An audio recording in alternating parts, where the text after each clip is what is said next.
پھر اللہ تعالیٰ ارشاد فرماتے ہیں وَلَقَدْ وَصَّيْنَا الَّذِينَ أُوتُوا الْكِتَابَ مِن قَبْلِكُمْ، کہ اللہ تعالیٰ فرماتے ہیں کہ یہ تم پر کوئی نئے احکامات نازل نہیں ہو رہے ہیں، یہ اس سے پہلے بھی جو اہل کتاب تھے جن کو کتاب دی گئی تھی اللہ تعالیٰ نے ان کو یہ حکم عطا فرمائے تھے، اور بے شک ہم نے حکم دیا ان لوگوں کو جنہیں کتاب دی گئی تھی تم سے پہلے، وَإِيَّاكُمْ، اور تم کو حکم دیا ہے،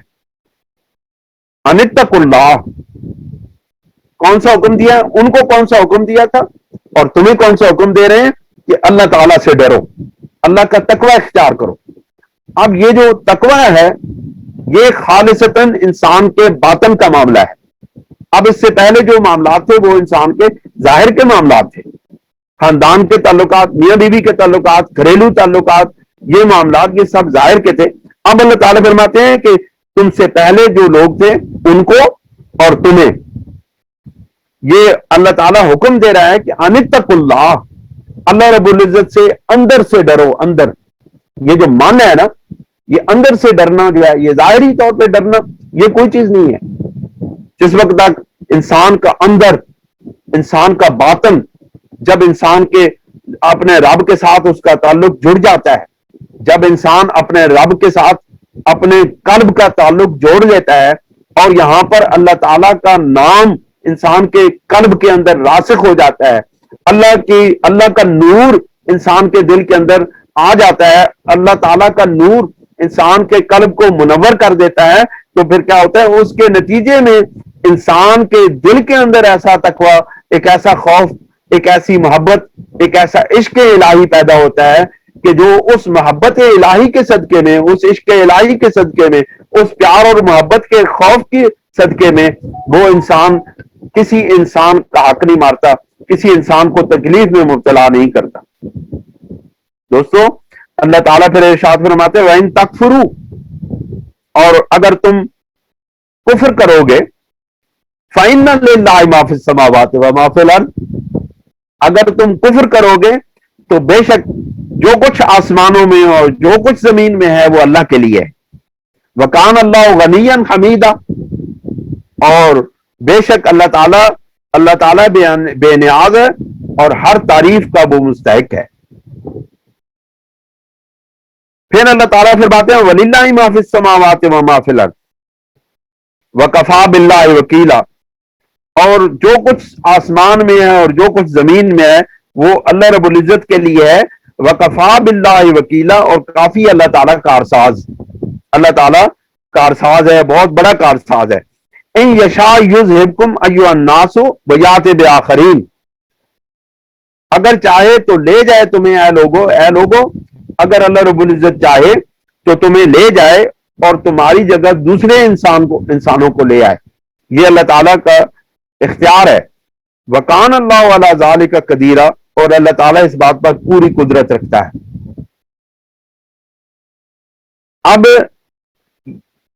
اب میں پھر آپ کو واپس لے چلتا ہوں ان آیات کی طرف جس میں اللہ تعالیٰ نے فرمایا، پہلی آیت کے بعد جو وَلِلَّهِ مَا فِي السَّمَاوَاتِ وَمَا فِي الْأَرْضِ فرمایا، اس کی معرفت کیا ہے، اس کے معارف کیا ہیں، اس کے اوپر غور و فکر کریں تو آپ کے لیے قرآن مجید کے اندر جو اللہ تعالیٰ نے نور رکھا ہے وہ ہمارے دلوں کو منور کرنے کے لیے کافی ہے۔ اللہ تعالیٰ نے فرمایا وَإِن يَتَفَرَّقَا يُغْنِ اللَّهُ وَإِن يَتَفَرَّقَا يُغْنِ اللَّهُ كُلًّا مِّن سَعَتِهِ وَكَانَ اللَّهُ وَاسِعًا حَكِيمًا، یعنی اللہ تعالیٰ نے اب میاں بیوی کے درمیان میں جدائی کا جو معاملہ ہے اس کو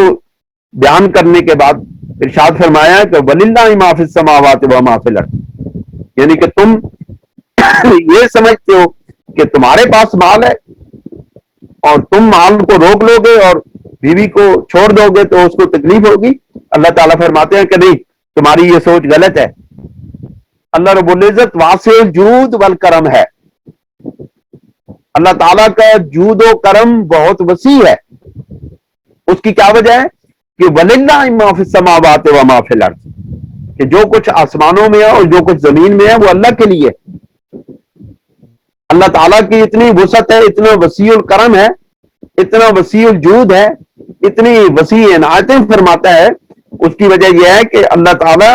مالک الملک ہے، اللہ رب العزت کے پاس تمام خزانے اللہ رب العزت کے پاس موجود ہیں، عطا تو وہ کرتا ہے، آپ کے پاس کیا ہے؟ پھر دوسری بات اللہ تعالیٰ نے فرمایا کہ جب تمہیں حکم دیا گیا ہے تقوی کا، اگر تم تقوی اختیار نہ کرو اور اللہ تعالیٰ کی ناشکری کرو، وَإِن تَكْفُرُوا، اور اللہ تعالیٰ کی نافرمانی کرو، یعنی کہ اللہ تعالیٰ کے حکموں کو نہ مانو، تو فَإِنَّ لِلَّهِ مَا فِي السَّمَاوَاتِ وَمَا فِي الْأَرْضِ، تو اللہ تعالیٰ تمہاری کسی اطاعت کا محتاج نہیں، تمہاری کسی عبادت کا محتاج نہیں، اس کو تمہارے کسی روزوں کی ضرورت نہیں، اس کو تمہاری نمازوں کی ضرورت نہیں، اس کو تمہارے نوافل کی ضرورت نہیں۔ یہ بہت سوچ سمجھنے والی بات ہے کہ اللہ تعالیٰ پھر فرماتے ہیں وَلِلَّهِ مَا فِي السَّمَاوَاتِ وَمَا فِي الْأَرْضِ، کہ جو کچھ بھی زمینوں اور آسمانوں میں ہے وہ اللہ کے لیے ہے۔ اس کا یہ مطلب ہے کہ تمہاری نمازیں، تمہاری عبادتیں، یہ سب ایک طرف ہیں، لیکن اگر تم شریعت سے اغماض برتو گے، شریعت کی سرتابی کرو گے، اللہ تعالیٰ کے اور رسول اکرم صلی اللہ علیہ وسلم کے حکموں کی نافرمانی کرو گے، تو پھر اللہ تعالیٰ کے لیے سب کچھ ہے، پھر اللہ تعالیٰ کے پاس ہے تمام اختیارات، اللہ کے پاس، وہ تمہیں ان سب چیزوں سے محروم بھی کر سکتا ہے، کیونکہ اللہ تعالیٰ کی جو اطاعت ہے وہ تقوی کے ساتھ منسلک ہے۔ یعنی انسان کے دل کے اندر سے جب یہ لہر اٹھتی ہے کہ اے میرے مالک، میں تیرا بندہ، تو میرا معبود، میری پیشانی صرف تیرے سامنے جھکتی ہے اور کسی کے سامنے نہیں جھکتی ہے، کیونکہ تو میرا معبود ہے، تو میرا محبوب ہے،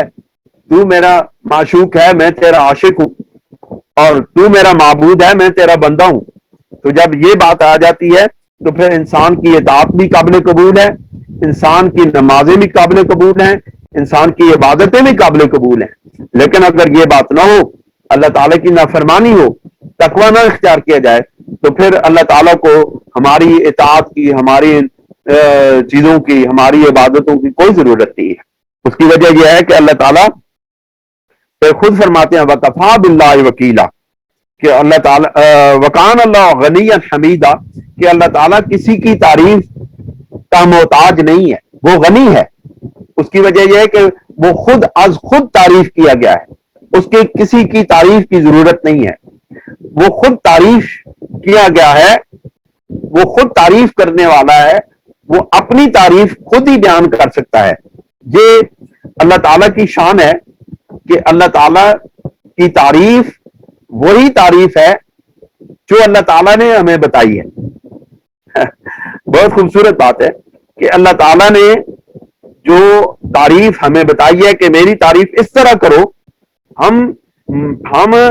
اس تعریف اور اس تعریف کو کرنے کے اور اس تعریف کو اس انداز میں کرنے پر اس تعریف کو اس انداز میں کرنا ہم پر لازم ہے۔ تو یہ اللہ تعالیٰ نے فرمایا کہ جو حکم عدولی کرتا ہے، پھر فرمایا کہ اِن یشاء یذھبکم ایھا الناس ویأتی بآخرین، کہ اگر تم اللہ تعالیٰ کی نافرمانی کرو گے تو پھر اللہ تعالیٰ کے لیے سب کچھ، زمین جو کچھ آسمان اور زمین میں ہے وہ اللہ کے لیے ہے، اگر تم نافرمانی کرو گے تو پھر اللہ تعالیٰ تمہاری جگہ کوئی اور لوگ لے آئے گا، جس طرح تم سے پہلے لوگوں نے نافرمانی کی، یہود نے نافرمانی کی تو ان کی جگہ عیسائیوں کو لے آئے، عیسائیوں نے جب نافرمانی کی تو اللہ تعالیٰ نے مومن بندوں کو لے آئے، اللہ تعالیٰ مومنین کو لے آئے، مومن کو ایمان، یہ حضور نبی کریم صلی اللہ علیہ وسلم کے متبعین کو لے آئے۔ اب یہ قیامت تک حضور نبی کریم صلی اللہ علیہ وسلم کے متبعین کو رہنا ہے۔ اس کی وجہ یہ ہے کہ یہ سرکار دو جہاں صلی اللہ علیہ وسلم کا ہم پر کرم ہے، سرکار کی نگاہ کرم ہے کہ اللہ تعالیٰ ہر زمانے کے اندر ایسے لوگ پیدا کرتا رہتا ہے کہ جو انسانوں کو تقوی، پرہیزگاری اور نیکی کی طرف، جو حقیقی راستے ہیں، جو اللہ تعالیٰ کی حقیقی معرفت ہے، اس سے آگاہ کرتے رہتے ہیں۔ تو یہ اللہ تعالیٰ کی رحمتوں کے مستحق یہ قوم، یہ ملت اسلامیہ قیامت تک انہی نفوس قدسیہ کے طفیل، یہ اللہ تعالیٰ کے ولیوں کے طفیل، اللہ تعالیٰ کے محبوب بندوں کے طفیل، جو ان کو اپنے رب سے جوڑتے رہتے ہیں، ان لوگوں کے، ان ہستیوں کے طفیل اللہ تعالیٰ انسانوں،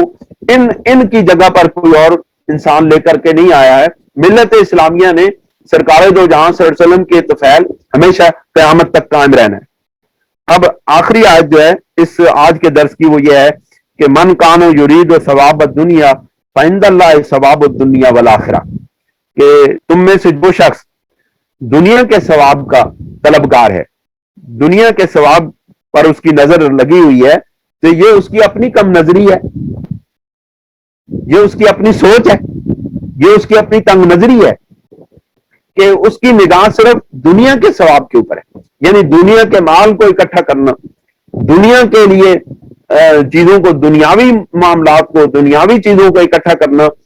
پر اس کی نظر لگی ہوئی ہے، تو یہ اس کی